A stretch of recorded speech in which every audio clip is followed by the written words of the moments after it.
straight and narrow. I came from drug addiction. What straight and narrow were you talking about? Okay, alcoholism, I mean, abuses were passed down. We passed down abuses. So how can I fix something when I was getting it crooked, and then I'm passing it on crooked? You know, so yeah, we do need to understand new methods, and I'm not going to alleviate and wax out truth. The Bible is truth. Now, whether you buy by that or not, to me, in the first person, the Bible is true. It's not going to change just because we change. The biblical text by which I ascribe to in my life, that's the roadmap for my humanity. I have to ascribe to it all. And it doesn't mean I walk around with a rod smacking my grandson. First, I want to get this brother who was over here quiet, shaking his head. I want to know why you were shaking your head. What's the beef? What's your Well, one of the things that really got to me was, you know, when we start talking about beating black kids, and then we start to do biblical texts and stuff like that. I think one of the problems in the black community is religion. That's a big problem. We believe what other people have told us, which to me it doesn't work, because if it did work, we wouldn't be in the condition that we're in. There's almost church on every corner, and it still hasn't done anything for our condition. So we got to be very, very careful and really start to analyze what we're being taught from those who have made us slaves. You know, we're taking this thing that they call, and I'm not, you know, I don't want to have, you know, offend anybody, you know, this Bible thing, and we look at it like it's law, but there's a lot of flaws in it that we don't want to address. You know, I'm listening to, you know, everybody talk about this is that, and, you know, if your condition is not, you know, where you're living abundantly and you don't have no problems, then what you're reading from is not correct. Something is wrong with that, and we don't want to address that because it was passed down from generation to generation to generation. It just doesn't work. And then you try to justify beating black kids from some biblical text. That's even crazier to me.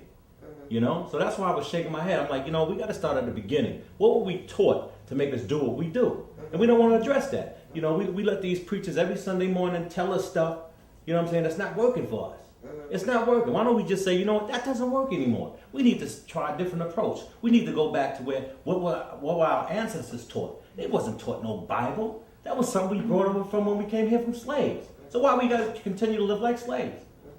And that's the thing that it bothers me, you know. And we just keep with this Bible stuff. Man, it ain't right.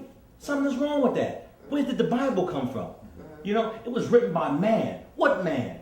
King James, he was a king, and he had us as slaves. So why would you believe what he said?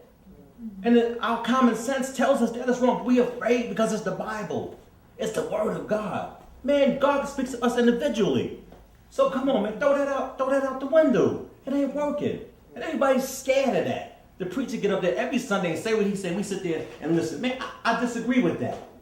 You know, we got to get away from that, man. And that's not, if we don't get something new, we're going to be in the same condition we are for the rest of our lives. You know? I should have never called for him. I should have let him be quiet in the corner. I want to address it because that terminology, girl, people are just, you know, saying this. No, I beat him, but no, I don't beat him. I just spank him. You know, and my thing is, no, stop all of it, because it developed. You don't know what it's creating. One of the stories in the book, this sister talks about how she used to get these spankings, and it manifested into her hiding things.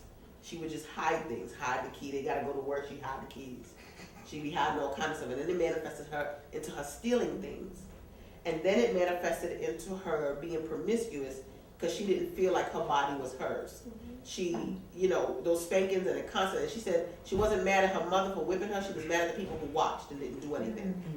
And it made her, when she dealt with men, give her body, you gotta read it, you know, I'm just saying, you know, it made her feel like her body was something that wasn't hers.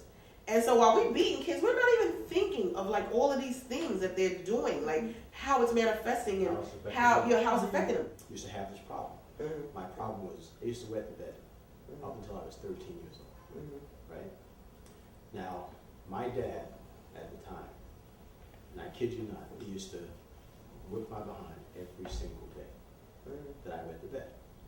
Now, I couldn't understand why I was getting my butt whipped for something that I couldn't control. And believe me, I tried to control it. You know, and I think more than anything, to me, what's important to me is to look at how when we do beat our kids, how that affects them. And one thing that hit home with me in your book is right in the introduction said it's time to take a look at who children are, what they can do, and how beating them affects who they become. Because I'm definitely a testament to, and yeah, I did eventually grow out of it and get over it, you know, and learn things that I could do to, you know, free my mind of that past, right? But it still does not negate the fact that for years, not weeks or months, but for years, those thoughts of getting beat followed me and introverted me. And you know, there are times when I used to sit back and think, okay, how much more of a person or productive, you know, citizen of the society could I have been had I not received those beatings? Right. You follow what I'm saying? Yeah. Now, I think I turned out great. I've done a lot of things. I've accomplished a lot. But I also think of how much more could I have done had that not occurred. And the one thing I'm getting out of all this, you know, especially reading the book, is that it's like, I think that this is driving a message home and starting to make people think, what can they do differently? There's a sister who couldn't be here today, but she is the author of a blog that goes online to the school library journal. She wrote an article that actually comes up today. And I just wanted to read it because when I read it, I was like, oh, this is so hot. Like, it's so, you know, because her account of the book wasn't just a telling of my book. You know, it was her experience too. And I just wanted to read it because it's sort of relevant to all of this. But she said, it says, Beat Black Kids by Assata. And it says August 30th, 2009. It said, it's time to stop beating black kids. This is Assata's message to parents. And it's one that resonates loudly for me because my father's motto, spare the rod, ... So when I was asked to review Assata Kirkland's Beat Black Kids, at first I hesitated. I wasn't sure if I wanted to go back in time. I wasn't sure if I wanted to revisit my past. I just wasn't sure. As a child, I always thought I was being disciplined, when in fact I was beat. Okay, I said it. And according to Assata, that's the first step in healing yourself, by admitting what it was. But Assata challenges us to examine how we, as blacks in America, were beaten, spanked, disciplined, etc. Beat Black Kids allows those of us from similar upbringings to finally put beatings to bed. She makes it clear in several accounts that beatings were the way things happened because communication wasn't happening in black homes. She also allows her readers to talk about it, but appearing on radio shows and hosting book discussions to help our folks to get out what has been trapped inside for so long. For me, I know my sisters and brothers knew that my father was serious about how he behaved, but what I didn't know after reading Beat Black Kids is there are other ways to deal with normal everyday kid stuff.